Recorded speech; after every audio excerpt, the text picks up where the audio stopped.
Hello guys, final நம்ம Surya sir Karuppusamy நடிக்கிற கருப்பு மூவி ட்ரெய்லர் லாங் டிலேக்கு அப்புறம் ரிலீஸ் ஆயிடுச்சு. ஸோ இந்த வீடியோ அதை பற்றின ஒரு டீகோடிங்கோ இல்லை ஒரு பிரேக் டவுனோ இல்லாமல் அந்த படத்தை சுற்றி இருக்கக்கூடிய ஏகப்பட்ட தாட்ஸ், ஹைப் அண்ட் ஃபேன்ஸ் சொல்கிறக்கூடிய எக்ஸ்பெக்டேஷன்ஸை பற்றி அண்ட் எனக்கும் இந்த படத்து மேலே ஏகப்பட்ட தாட்ஸ் அண்ட் ஒப்பீனியன்ஸ் இருக்குது. அதை பற்றி நான் டீடெயிலில் பேச போகிறேன். ஸோ ஸ்கிப் பண்ண வந்து வீடியோ ஃபுல்லாக பாருங்கள். கண்டிப்பாக நெக்ஸ்ட்டாக கொண்டு போக ட்ரை பண்ணுறேன். And this is your welcome to my YouTube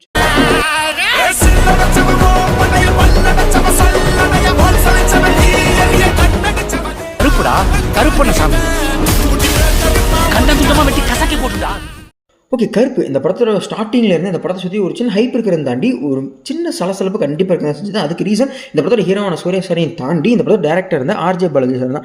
so அவர் வந்து இந்த படத்தை டேரக்ட் பண்ண போகிறதுலேருந்து அது ஒரு சில சலசலப்பு இருக்க தான் செஞ்சது. பிகாஸ் இந்த படத்தோட ஸ்டார்டிங் ஸ்டேஜஸில் பார்த்தீங்கன்னா கருப்புக்கு பதிலாக நம்ம சூர்யா சார் வந்து சுதாகர் மேமோட சேர்ந்து புறநானூறு, அதாவது எஸ்கே நடிச்சு இப்போ வந்து பராசக்தி ரிலீஸ் ஆயிருச்சு. ஸோ அந்த படத்தை தான் பண்ண வேண்டியதாக இருந்துச்சு. அவர் அதையும் ஸ்கிப் பண்ணிட்டு அதுக்கப்புறம் ஒரு ப்ராஜெக்ட் ரூமர் போயிட்டு இருந்துச்சு. ஸோ அதையுமே ஸ்கிப் பண்ணிட்டு பெரிய டேரக்டர்ஸ்லாம் ஸ்கிப் பண்ணிட்டு ஆர்ஜே பாலாஜிக்கு ஒரு வாய்ப்பு கொடுத்தது. அந்த இடத்துல ஒரு மிகப்பெரிய சலசலப்பாகவே இருந்துச்சு.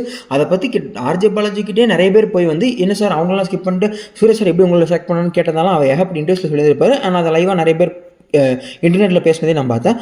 அவர் அப்போ என்ன சொன்னார்னா, இந்த மாதிரி ஏன் இப்படி சூஸ் பண்ணீங்க அப்படிங்கிற ஒரு விஷயத்துக்கான பதில் நீங்கள் படத்தில் பார்ப்பீங்க அப்படின்னு சொல்லியிருந்தாரு.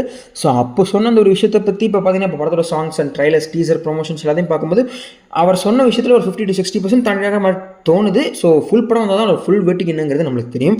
ஸோ கம்மிங் டு த கருப்பு மூவி, இந்த படத்தில் ஒரு ஸ்டார்டிங் ஸ்டேஜில் பார்த்தீங்கன்னா ஒரு நல்ல ஹைப் அண்ட் நல்ல பில் இருக்க தான் செஞ்சது. முக்கியமாக அந்த படத்தில் கருப்புன்ற நேம் ரிலீஸ் ஆனதுலேருந்து இது ஒரு கருப்பசாமி பற்றின ஒரு படம் தெரிஞ்ச வரைக்குமே அந்த படத்துக்கான ஒரு நல்ல ஹைப் நல்ல பில் இருக்க தான் செஞ்சது.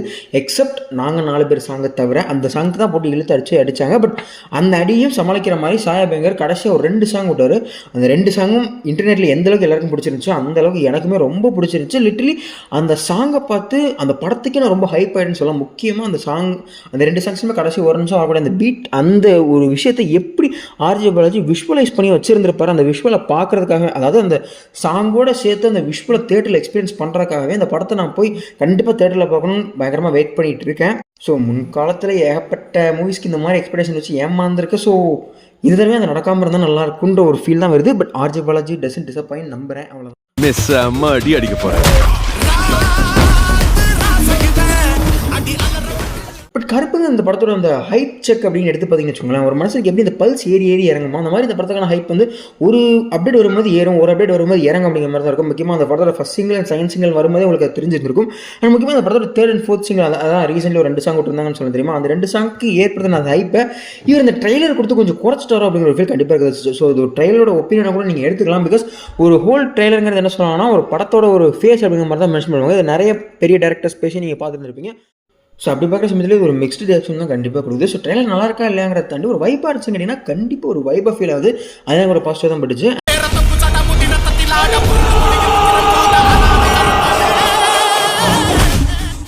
ஆர்ஜே பாலாஜி ஸ்டைலேருந்து பார்த்தீங்கன்னா ஒரு ட்ரெய்லர், இந்த ட்ரெய்லரை பொறுத்த வரைக்கும் இப்படி தான் படம் செட் ஆக போகுது. இந்த ஸ்டைல் அண்ட் ஸ்வாக் அண்ட் இந்த டெம்போவில் தான் அது ஃபிட் பண்ணி வச்சிருக்கோம் அப்படிங்கிற விஷயத்தை டெலிவரி பண்ண டைப் பண்ணிருக்காரு. அது கரெக்டாக பண்ணியிருக்காருன்னு சொல்லலாம். பட் ஸ்டில் ஒரு ட்ரெய்லராக அதை பார்க்கும்போது, அதாவது ஒரு படத்தோட ஃபேஸாக பார்க்கும்போது அது கண்டிப்பாக ஒரு மிக்ஸ்டு ரியாக்ஷன் தான் கொடுக்குது.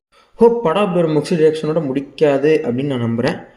பட் இதுக்கு நடுவில் சில பேர் ஆர்ஜே பாலாஜி வந்து படத்தோட ஹைப்பை குறைக்கிறதுக்காக தான் இந்த மாதிரி ட்ரெய்லரை கொஞ்சம் மிக்ஸ்டு கட்ஸோட கட் பண்ணி கொடுத்துருக்காருன்னு சொல்லி சுற்றிட்டு இருந்தாங்க. ஐயோ, நம்ம மைண்ட் அங்கே போகுது. பட் ஸ்டில் ஆர்ஜே மேலே எனக்கு ஒரு நம்பிக்கை கண்டிப்பாக இருக்குதா செய்யுது. பிகாஸ் இந்த மாதிரியான சாமி படம் எடுக்க போகிறோம், அது இந்த மாதிரியான ஆக்ஷன் ஹீரோ வச்சு இருக்கிற சமயத்தில் இந்த சாமி படம் சொல்லும் போது நம்ம பெருசாக ஒரு படம் பார்த்துட்டு இருக்கும்போது சாமி உள்ள கொண்டு வந்து நம்ம பெருசாக அந்த லாஜிக் அப்படிங்கிற விஷயத்தை யோசிக்கவே மாட்டோம். அது ஒரு அப்நார்மல் ஆக்டிவிட்டியாக பார்த்துட்டு நம்ம கடந்து போயிடும் அப்படிங்கிற மாதிரி ஒரு விஷயமாக தான் நடந்திருக்கும். ஸோ இதுவுமே அந்த மாதிரி ஒரு படம் தான் ட்ரெய்லர் பார்க்கும்போது உங்களுக்கு தெரிஞ்சிருக்கும். ஒரு கடவுள் அவர் இறங்கி வந்து ஒரு நீதிக்காக போராடுறது தான் ஒரு கதையாக நம்ம ஆர்ஜே பாலாஜி ஒன்லைன் எடுத்திருக்காரு. ட்ரெய்லர் பார்க்கும்போது அப்படி தான் ஃபீல் ஆகுது. அந்த லாஜிக்கலாக சமயத்தில் ஏகப்பட்ட மாஸ் மூமெண்ட் பக்காவாக ஃபிட் பண்ணலாம். அது ஆர்ஜே பாலாஜி என்ன மாதிரி பண்ணியிருக்காரு அண்ட் அதுக்கு நம்ம சாயா பேங்கர் என்ன மாதிரி மியூசிக் கொடுத்துருக்கான்னு பார்க்குறதுக்கு கண்டிப்பாக நான் வெயிட் பண்ணிட்டு இருக்கேன். ஹைப்பாகவும் இருக்குன்னு சொல்லலாம். இன்னொரு முக்கியமான ஒரு ஹைப் பாயிண்ட் பார்த்தீங்கன்னா சூர்யா சார் அவரோட ஆக்டிங் பார்க்குறதுக்காக கண்டிப்பாக வெயிட் பண்ணிட்டு இருக்கேன். அது இந்த மாதிரியான ஒரு சாமி சம்மந்தப்பட்ட படத்தில் அது ஒரு ராவான ஆக்டிங் கண்டிப்பாக இருக்கும்னு நம்புகிறேன். அது இந்த மாதிரியான கருப்பவர சாங்காக இருக்கட்டும், இன்னொரு சாங் ரிலீஸ் பண்ணியிருந்தாங்க. அந்த 2 சாங்லையுமே அது சூர்யா சார் கிட்ட அந்த ஸ்வாகை பார்க்க முடிஞ்சுது. அந்த ஸ்வாகாகவும் கண்டிப்பாக நான் வெயிட் பண்ணுறேன். ஸோ அவரோட ஆக்டிங் நம்ம என்ன குறை சொல்ல முடியும். ஸோ அது எப்படி இருக்குது அப்படிங்கிற ஒரு எக்ஸ்பெக்டேஷன் கண்டிப்பாக அந்த படத்தில் இருக்க தான் செய்யுது.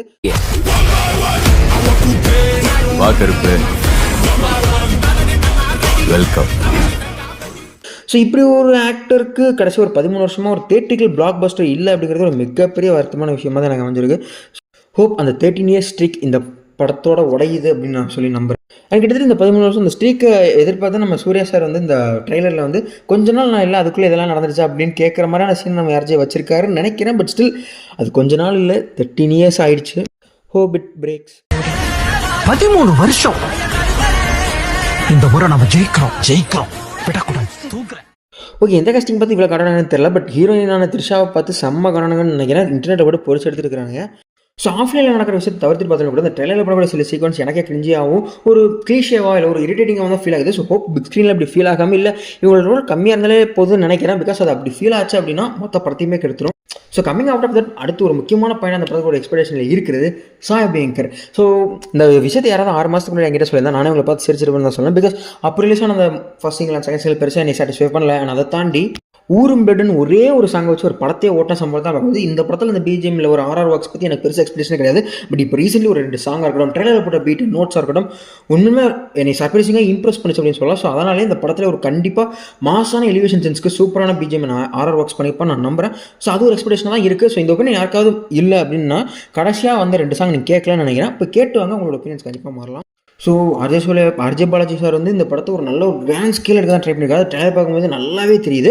ஸோ கருப்புசாமி ஒரு சாமியோட படத்தை கண்டிப்பாக எடுக்கிற சமயத்தில் அது ஒரு கிராண்ட் ஸ்கேலில் சொல்லணும்னு அவர் முடிவு பண்ணி கிராண்ட் ஸ்கேலில் எடுத்திருக்காரு. அதோட பட்ஜெட்டுமே அதுக்கேற்ற மாதிரி தான் கிட்டத்தட்ட 130 crores இந்த படத்தோட பட்ஜெட் அப்படிங்கிற மாதிரி ரிப்போர்ட் வந்துருக்கு. ஸோ ட்ரெய்லர் பார்க்கும்போது அதோட கிராண்ட் அண்ட் விஷுவல் ஸ்கேலுங்கிறது கண்டிப்பாக தெரியுதான்.